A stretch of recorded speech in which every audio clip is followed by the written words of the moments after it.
Educational Communications and this station present Environmental Directions with Nancy Pearlman. On this series, we explore the effects of human influence on the Earth's ecosystems and discuss solutions to environmental problems which affect the quality of life on this planet. Environmental Directions gives you the kind of information you need to help you participate in decisions impacting your community, the nation, and the world.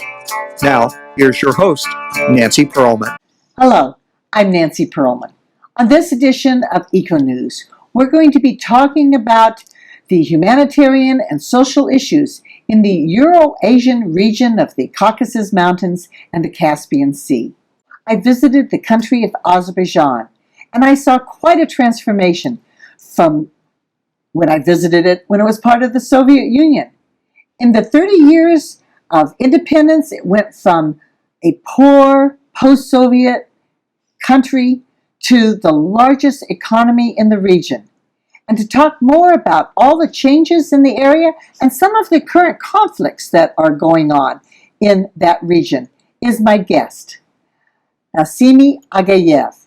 He is the Consul General of Azerbaijan to the Western United States and is Azerbaijan's representative, senior representative to 13 U.S. states. Welcome. It's a pleasure to have you with us. Thank you very much. It's great to be on your show.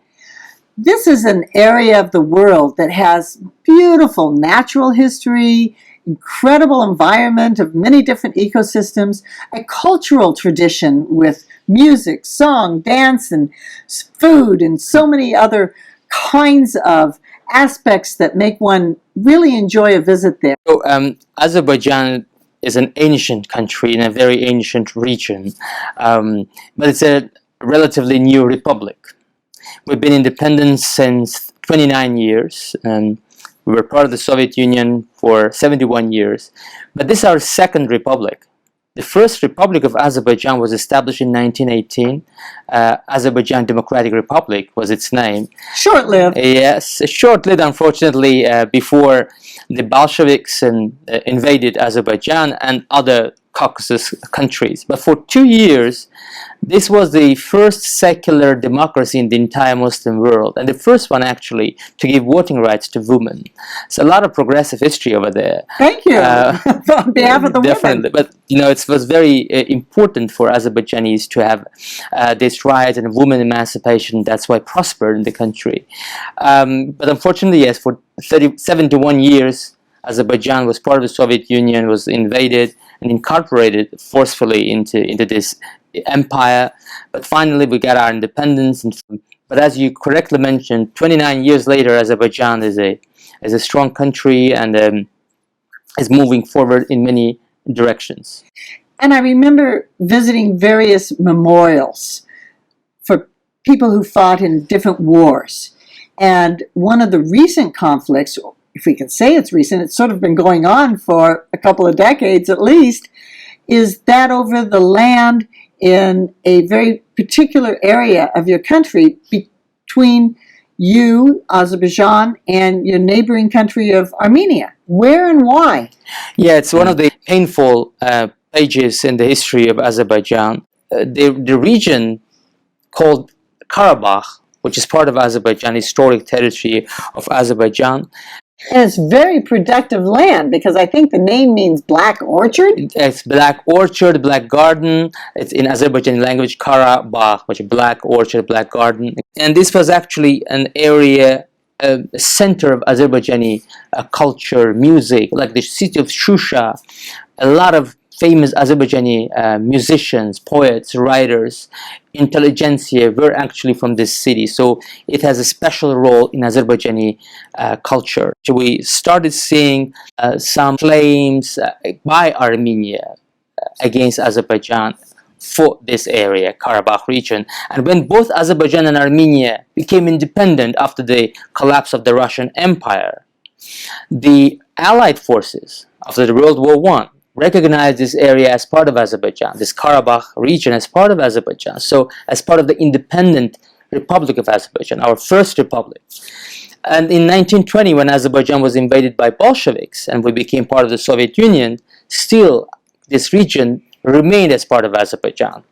under the Soviet Union for 71 years, and Armenians had a very large autonomy, self-rule within Azerbaijan as an autonomous oblast or region when we were part of the Soviet Union, enjoying all rights, all privileges there. All administrative positions were occupied by Armenians, so they had their universities, school, all the cultural opportunities, so all the opportunities to keep their identity, develop their identity, and enjoy their rights as much as it was possible within the Soviet Union, of course.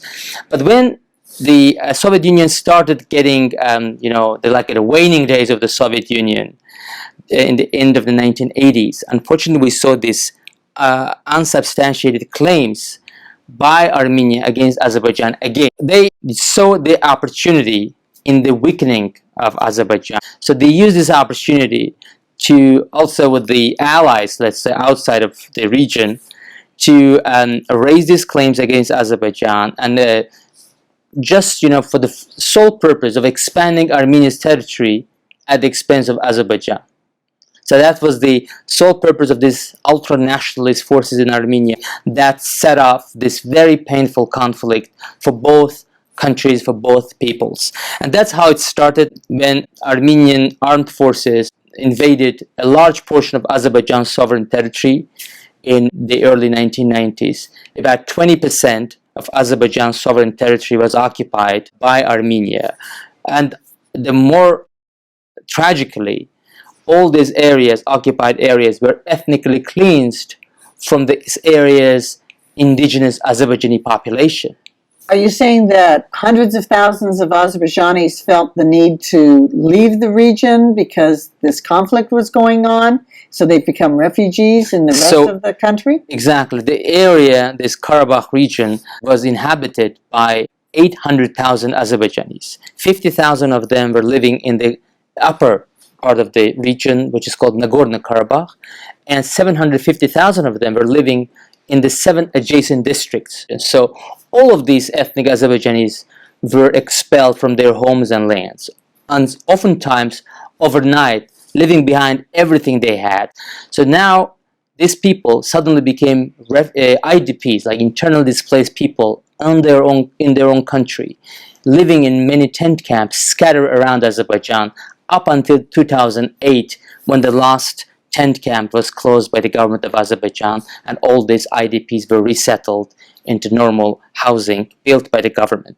But imagine the human tragedy that these people were living in their own homes and lands for centuries, and suddenly another country invades your lands and tells you that you have to leave and expels you from your land. So it caused a lot of humanitarian catastrophe in the entire country. This pain, the pain of occupation, the pain of ethnic cleansing, and also massacres that were committed by Armenian troops against Azerbaijani civilian population, this is pretty fresh. It may be like 30 years old, but it's pretty fresh. It's pretty fresh in the memory of all those survivors, of all those people who experienced it, and the entire people of Azerbaijan. You still have generations alive who went through it. Exactly. And the biggest and the most horrendous crime committed by Armenian troops during this occupation against Azerbaijani civilians was this Khojaly Massacre. There was a town, Khojaly, in Nagorno-Karabakh region of Azerbaijan, and this was a very strategic area of the country because it had the only airport in the entire Karabakh region. And of course, Armenia wanted to get a hold of this airport and the region, and while they were invading this important strategic town, the troops, Armenian troops, committed a very horrific massacre against the civilian population. 613 Azerbaijanis were brutally massacred and murdered by Armenian troops. Over 250 of them were infants, children, women, and elderly people. This sounds like quite an atrocity. I'm wondering, where was and is the international community? So, once this massacre took place, and suddenly we saw all the footage from the areas, from the fields where mutilated bodies and of those victims were laying. So it's very unfortunate that the Armenian troops not only killed and murdered the civilians, they also did some totally morally unacceptable things on the bodies of these victims, mutilating them, gouging out eyes, etc. So unspeakable violence. So we saw all those footage on our screens and TV. And we didn't see them here in the United States, though. Some international media outlets, including Washington Post and New York Times, Los Angeles Times, even Boston Globe and others, they reported about this violence pretty clearly. And also Human Rights Watch issued a statement saying that it's the most brutal, the largest massacre in this conflict, and putting direct responsibility for it with Armenian troops. International community's outrage was not enough. So I think in the face of such horrific atrocities, the international community should be more outspoken so that they do not repeat again. Otherwise, we will see them more and more happening in other places of the world. Obviously, massacres, genocide, these kinds of conflicts need to be resolved everywhere in the world. We need to remember them and not have them happen again. So we're talking about something that's still ongoing. What is Armenia's position on this massacre? Actually, Armenians do not completely deny this responsibility for the massacre. Even the former president of Armenia, who was president of the country between 2008 and 2018 for 10 years, he gave an interview to a British Caucasus expert, Tom DeVal, who later published a book on this conflict called Black Garden. In this interview, the president of Armenia actually admitted the responsibility for this massacre. That's a step in the right direction. What he said was pretty striking. He said, before Khojaly, Azerbaijani thought that they were joking with us. They thought that Armenians would not raise their hands to the civilian population. We had to break that stereotype, and that's what happened. This is the words by the president of Armenia. So actually saying that in order to prove them wrong, we marched in and slaughtered these civilians, just to teach Azerbaijanis a lesson. That's unfortunate. And the most unfortunate is that all perpetrators of this crime are at large. They enjoy great life in Armenia and beyond, and Armenian government has done nothing to bring them to justice. Do they plan to? I don't think so, especially as the situation looks in Armenia now. So this is very unfortunate, and especially after this statement by their own president, there is still a lot of denialism we see as far as the Khojaly massacre is concerned. So, but this is a very unfortunate thing, because the more you deny your responsibility for these atrocities, the more wrong message you send out to the rest of the world that you are not ready to deal with your history. At the same time, you see so many atrocities occurring in different parts of the world, and this is all the wrong message to all those perpetrators of other crimes in other parts of the world. And we don't want our world to continue on this path. We want our world to go in the right direction. There's so many different issues to explore regarding this area of the world, and we'll talk more with Nasimi Aghayev, Consul General of Azerbaijan to the Western United States, when we return in a moment. Environmental Directions with Nancy Pearlman continues with further discussion. For more information, you may call 310-559-9160 or go to www.ecoprojects.org. Now, here's Nancy. And so the question really boils down to, what is the right direction? The one thing that we need to do is to speak about these atrocities more and more widely, because the more the world learns about them, the more they will be sensitive about when it happens again in other places. So that's what we've been doing as Azerbaijan, especially since 2008. We launched a campaign called Justice for Khojaly, spearheaded by Ms. Leila Aliyeva, who is vice president of the Heydar Aliyev Foundation, which has done a tremendous amount of work to convey the truth about Khojaly to the international audience. And as a result, over 10 countries of the world have recognized and condemned the Khojaly Genocide. Also, a lot of work has been done in the United States.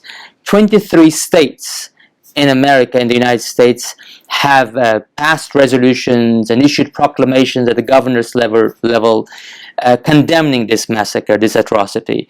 And also 2 books have been published by American authors of the last few years on this subject. Also many articles in the Western media outlets have been published drawing attention to what happened in 1992, in February 1992 in Khojaly. This is pretty important in terms of delivering the truth to the wider audience, also American audience. One particular step I would mention is the, I think, very successful film made actually in Los Angeles a few years ago called Running from Darkness by American filmmakers who traveled to the region and talked to the survivors of this massacre and actually then made a great film out of it. And this was presented at the Simon Wiesenthal Center's Museum of Tolerance here in Los Angeles.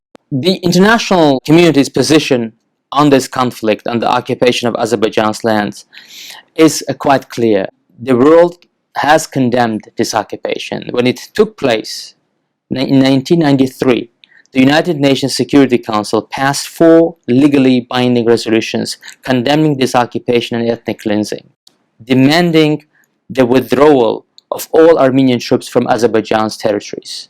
So the international law is on Azerbaijan's side, and the side of justice, that this is no longer a world where you can pursue a kind of jungle law, that you just go over other people's country and territory and invade and occupy it. There are rules, like the international legal norms, that you have to abide by. Unfortunately, Armenia has defied all these resolutions, and they have stayed on paper. They have not been enforced. That's why all these Azerbaijani IDPs, as well as the refugees from Armenia, over 250,000 Azerbaijanis were expelled from Armenia proper. So altogether, over 1 million Azerbaijanis have become refugees, IDPs, displaced from their own homes and lands. This catastrophe took place, and all these people, they yearn to go back to their lands and homes. Is a resolution on this conflict possible? Oh, definitely. Azerbaijanis and Armenians, they lived peacefully together for centuries. In that region, specifically Karabakh region, but also in Baku and other major towns. Still today, despite this bloody occupation of Azerbaijani lands, 20,000 Armenians still live in Baku and other major towns peacefully, without any problems, as many other ethnicities and religions continue to peacefully coexist in Azerbaijan. Christians of different denominations, a large Jewish community, Zoroastrians, Baha'is, Krishnas, all those different peoples and cultures coexisting peacefully, respecting each other, faith, traditions. So Azerbaijan is, in that regard, is a model of interfaith, intercultural harmony and acceptance. So I think, yes, that's definitely, peace is possible.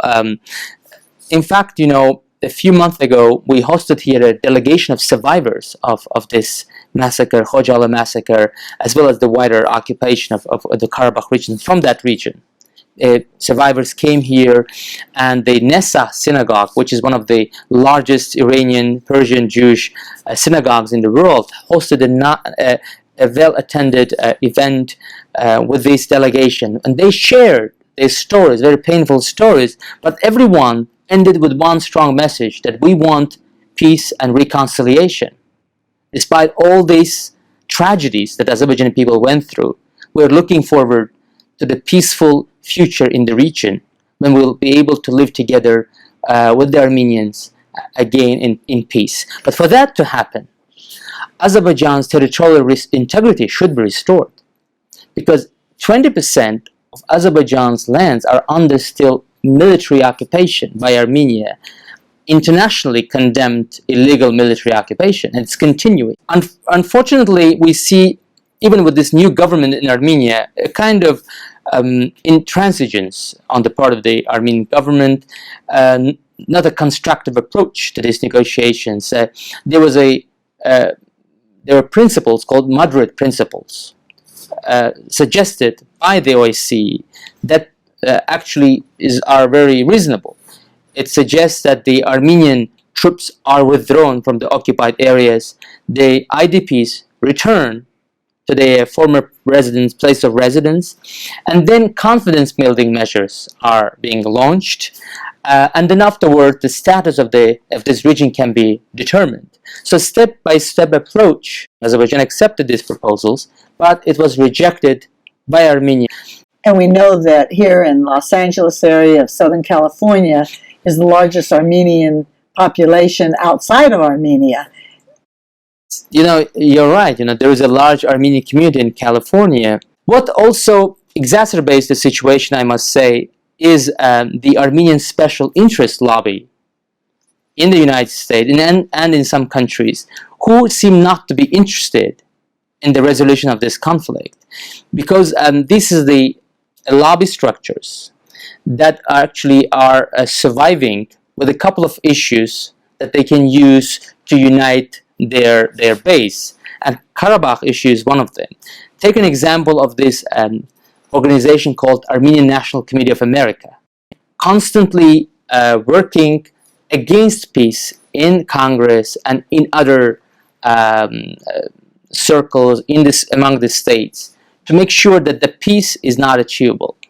Of course, Armenian community does not only consist of these radicals. There are many righteous people here who understand in the community that Armenia cannot survive as a free and independent nation with this kind of conflict on the ground. There should be a reconciliation. There should be a resolution. And these Armenians, clever, smart Armenians, they understand it.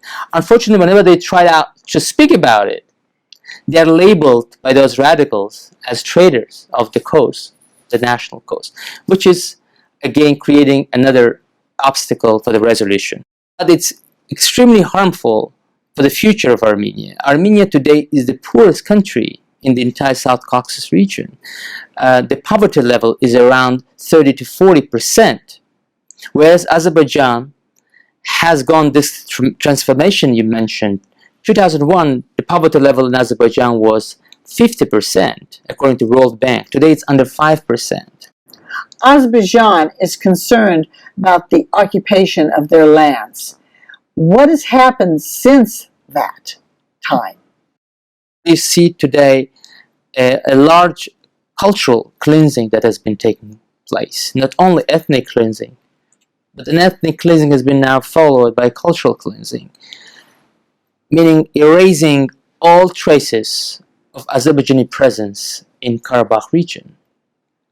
As if Azerbaijanis never lived in these areas. It's destruction of mosques, Azerbaijani mosques, destruction of our graveyards, all those different religious, cultural structures that belong to Azerbaijani heritage in these occupied areas. We've seen a mosque turned into a pig shed. This was a famous case of Juma Mosque in the city called Agdam. That's another story. Agdam was a well-populated city. 50,000 Azerbaijanis were living in Agdam, and it's been now turned into a ghost town.